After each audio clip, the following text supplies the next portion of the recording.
जय शिवराय मित्रांनो, माझं नाव अभिषेक क्षीरसागर. मित्रांनो, लॉकडाऊनपासून अनेक जण स्टॉकमध्ये, शेअर्समध्ये, म्युच्युअल फंडमध्ये, त्याचबरोबर क्रिप्टोकरन्सीमध्ये सुद्धा इन्व्हेस्ट करायला लागले आहेत. मित्रांनो, तुम्हाला एक किस्सा सांगायचा आहे. तर झालं असं की उत्तर प्रदेशमधील एक तरुण आहे, त्यांनी क्रिप्टोकरन्सीमध्ये 9 लाख रुपये इन्व्हेस्ट केले. त्यामुळे त्याला 3 लाख रुपये लॉस झाला. तर त्या व्यक्तीला इन्कम टॅक्स डिपार्टमेंटकडून 88 लाखांची टॅक्सची नोटीस आली. त्याने विचार केला, मी 9 लाख रुपये इन्व्हेस्ट केली होती. मी ITR सुद्धा ते दाखवलं की 9 लाख रुपये मी क्रिप्टोमध्ये इन्व्हेस्ट केले, मला 3 लाख रुपये लॉस झाला.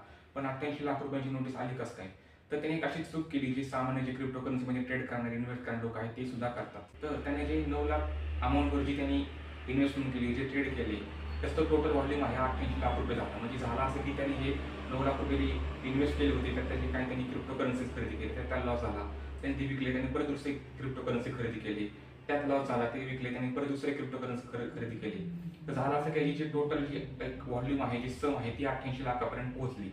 तर कसं असतं की जेव्हा तुम्ही क्रिप्टोकरन्सी वगैरे करता, त्याचं तुमच्याकडे सुद्धा रेकॉर्ड ठेवणे एक गरजेची गोष्ट असते. ते त्याने ठेवलं नाही आणि त्याचाच त्याला खूप मोठा तोटा झाला. मित्रांनो, आपल्या इंडियन गव्हर्नमेंटची जी फायनान्स डिपार्टमेंट आहे, त्याची जी सिस्टीम आहे, जी ट्रॅकिंग करणारी, जे क्रिप्टोकरन्सीचे अकाउंट वगैरे ट्रॅक करते, ती अत्यंत एकदम सुलभ आहे. म्हणजे ती असं की तुमचे जे बाय, सेल, स्वॅप सर्व ऑर्डर ते व्यवस्थित ट्रॅक करतात.